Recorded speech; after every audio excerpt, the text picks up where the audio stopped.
జగన్ ప్రభుత్వానికి వ్యతిరేకంగా ఓట్లంటూ పడితే మధ్యతరగతిలో ప్రధానంగా కరెంటు బిల్లులు కారణం. పేదల్లో కూడా కరెంటు బిల్లులే కారణం. ఎందుకంటే గతంలో ఛార్జీలు పెంచకుండా ట్రూ అప్ ఛార్జీలు వేశారు చంద్రబాబు టైంలో. కాకపోతే భారీ బాధుడు కాల.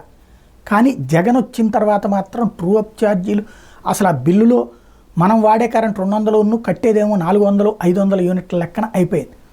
అదేమంటే గతంలో చంద్రబాబు టైంలో 17,000 కోట్లు బకాయిలు చెల్లించలేదు కాబట్టి అవన్నీ కడుతున్నాం, లేకపోతే ఇట్లాంటివి చెప్పుకొస్తారు. కానీ ప్రజలకి వచ్చిన కరెంటు బాధుడు మాత్రం మధ్యతరగతికి తీవ్ర ఆగ్రహాన్ని, పేదలకి చిరాకుని తెప్పించింది.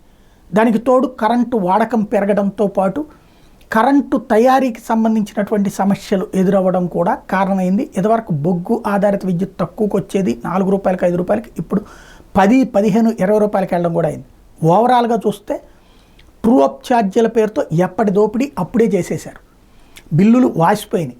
కానీ ఇవాళ సాక్షి ఏం రాసుకొచ్చిందంటే వాస్తవ ఖర్చులే ట్రూ అప్ ఛార్జీలు, ఏటా విద్యుత్ కొనుగోలు రేటుకి నిర్ణయిస్తుంది విద్యుత్ నియంత్రణ మండలి, ఎంత రేటుకి విద్యుత్ కొన్నప్పటికీ ఈఆర్సీ చెప్పిన ఛార్జీలే వసూలు చేస్తారన్నట్టు. అక్కడ సమాధానం చెప్పాల్సిన ఎవరు? ప్రభుత్వం. అయ్యా మేము ఈ భారాలు వెయ్యం జనాల మీద. ఇప్పుడు ఫర్ ఎగ్జాంపుల్ ఉచిత విద్యుత్ ఇస్తున్నారు. జగన్ జేబులో నుంచి ఇస్తున్నారా, చంద్రబాబు జేబులో నుంచి ఇస్తున్నారా, లేకపోతే రాజశేఖర్ జేబులో నుంచి ఇస్తున్నారా?